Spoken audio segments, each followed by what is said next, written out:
चंद्रशेखर जी। धन्यवाद सभापति जी। राष्ट्रपति जी के अभिभाषण पे मुझे आपने मेरी बात रखने का मौका दिया। मैं जातिगत जनगणना से शुरुआत करूंगा जिसकी देश को जरूरत है, क्योंकि जनगणना होगी तो आंकड़े आएंगे तो जो बजट दिया जा रहा है वो सही तरह से लोगों तक पहुंच पाएगा, उस बजट का लोगों को फायदा होगा। दूसरी बात, अयोध्या में 3 दिन तक पुलिस ने कार्रवाई नहीं की। इसका खामियाजा एक बेटी को अन्याय के रूप में उठाना पड़ा और मुख्यमंत्री जी यहां खड़े होकर राजनीतिक स्पीच में उस बेटी के अपमान का तमाशा बना रहे थे। ये बहुत दुखदाई है। साथ साथ कुंभ में जिनकी जान गई उनको मैं श्रद्धांजलि देता हूं और मुख्यमंत्री जी को आपके माध्यम से कहता हूं कि वो सूची दे दे तो मुआवजा सब लोगों तक पहुंच जाए। बहुत अच्छी बात है। एक आईना सर मुझे दिखाना है देश भर की सरकारों को। यही बागपत के एक बच्चे ने न्याय नहीं मिला सर, आत्महत्या कर ली पार्लियामेंट के सामने, जितेंद्र ने। परभनी में बाबा साहब अम्बेडकर की स्टैचू तोड़ी गई सर, वहां सोमनाथ सूर्यवंशी को पुलिस ने मार दिया सर। यहां पंजाब में सर, अमृतसर में बाबा साहब अम्बेडकर की प्रतिमा पे किस तरह का अपमान किया गया। गोरखपुर में 2 दलित बच्चों की हत्या हुई सर। सूरत में एक दलित बच्ची को फीस ना चुका कारण अपमानित किया गया, उसने सुसाइड कर लिया सर। झुंझुनू में राजस्थान में एक बच्चे की पिटाई की गई मटकी छूने पे सर दोबारा। कठुआ जम्मू में सर एक नाबालिग बच्ची का सामूहिक बलात्कार किया गया सर। साथ साथ सहारनपुर में भूमाफियाओं ने शमशान की भूमि को देवबंद में सर जबरन कब्जा करने की कोशिश की, गोलीबारी की सर। आजमगढ़ में सूरज की हत्या सर हो गई है और पुलिस बचाने काम करे अपराधियों को। सर SC ST को पहले जमीन मिलती थी पट्टों के रूप में, कई सरकार ने दी। उन जमीनों को पहले तो दबंगों ने कब्जा के रखा और अब उन जमीनों को सरकार भी छीन रही है सर।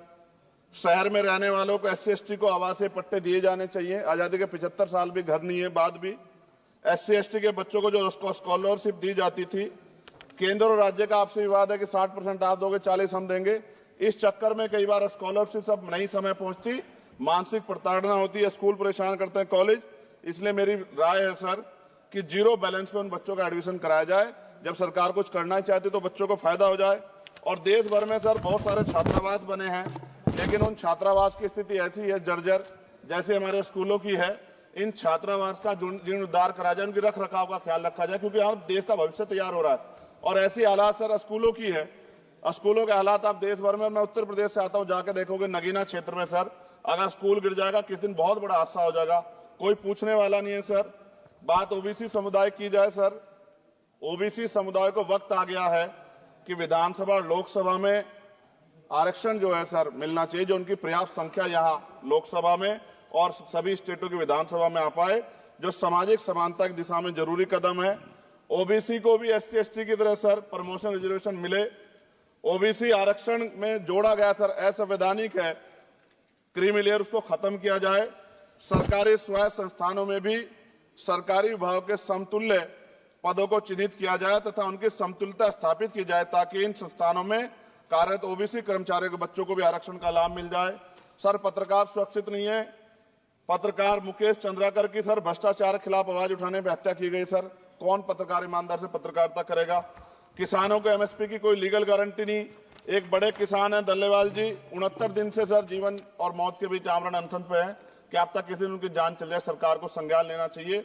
सर माइनॉरिटी की बात करूंगा, धार्मिक आस्था की बात है, हम तो सभी का सम्मान करते हैं क्योंकि हमने शपथ ली है, हम संविधान को मानने वाले लोग हैं। लेकिन सर बड़ौत में भगवान आदित्यनाथ निर्वाण लड्डू पर्व के दौरान दुर्घटना हुई, 8 लोगों की जान चली गई, श्रद्धालुओं की 75 घायल है, सरकार ने संज्ञान नहीं लिया। अयोध्या की तरह उनको मुआवजा दे देते तो उनके मन में भी जो माइनॉरिटी है पीड़ा जो है वो खत्म हो जाती। न्यायालय द्वारा पारित आदेश के बावजूद जैन समाज को जैन महातीर्थ गिरनार जूनागढ़ गुजरात पे पूजा करने रोका जाए, जो उनके मौलिक अधिकार का उल्लंघन है सर। बरेली में सार्वजनिक रूप से हजरत पैगंबर मोहम्मद साहब के खिलाफ सार्वजनिक अपमानित गाने चलाए गए। क्या सर मुसलमानों की धार्मिक आस्था का सम्मान नहीं होना चाहिए? उनका भी तो आजादी में योगदान है। और इनको अपराधियों किसका संरक्षण की खुलेआम इतने इस तरह गाने बजा के अपमानित कर रहे हैं। संभल की हिंसा में सर 74 लोगों की गिरफ्तारी हुई है और वहां के मुस्लिम डर के साए में है। सरकार बेगुनाहों की गिरफ्तारी बंद करे। महाराष्ट्र में सर चंद्रपुर जिला पड़ता है, मैं अभी गया था, तालुका चिमूर में ताडोबा फॉरेस्ट में संग्रामगिरी पहाड़ पर बौद्ध स्थल है सर, बहुत पुराना।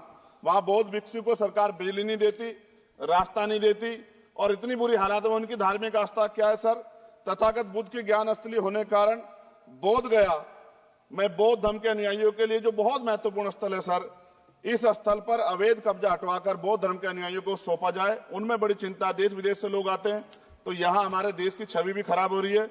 और अभी 12 फरवरी को सदगुरु रविदास जी महाराज की जयंती है और 14 अप्रैल को बाबा साहब अम्बेडकर की, 11 अप्रैल को राष्ट्रपिता ज्योतिबा फुले, इनको मानने वाले लोग नए कार्यक्रम करना चाहते हैं। अभी जिस विचार की सरकार है सर, वो तो कोई कार्यक्रम कर लें, लेकिन अगर ये कार्यक्रम करना चाहते हैं तो इनको कोई छूट नहीं है और नई परमिशन नहीं मिल रही। खत्म करूंगा सर, अंत में थोड़ा सा और रह गया सर, इसको खत्म करूंगा। लेकिन सर मैं जानना चाहता हूं, क्या सरकारी पैसे पे एक ही धर्म का अधिकार है?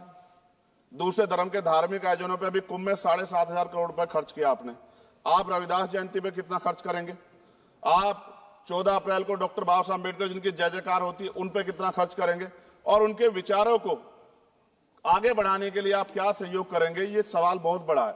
और अंत में सर मुझे आपसे, आपके माध्यम से सरकारों को कहना है सर, क्या इस देश से दलितों, मुसलमानों, पिछड़ों, आदिवासियों को निकाल देना चाहती है सरकार?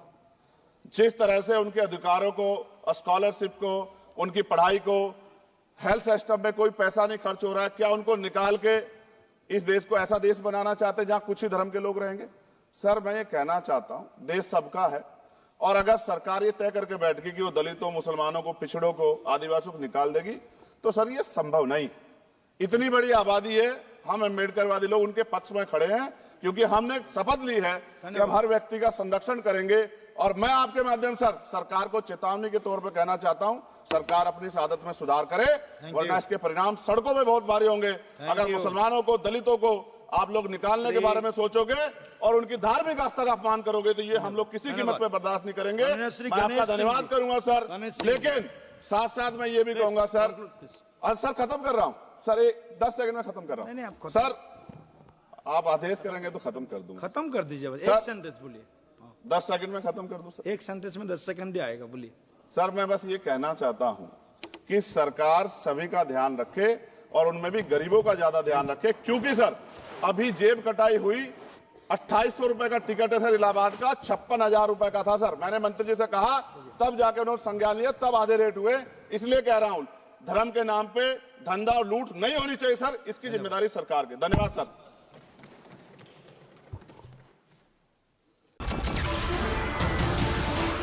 नमस्कार, मैं हूं मानक गुप्ता। अगर आपको हमारा ये वीडियो पसंद आया हो तो इसे लाइक और शेयर जरूर करें और हां, हमें सब्सक्राइब और फॉलो करना ना भूलें ताकि आप देश और दुनिया की कोई खबर मिस ना करें। तो जुड़े रहिए हमारे साथ और देखते रहिए न्यूज़ 24।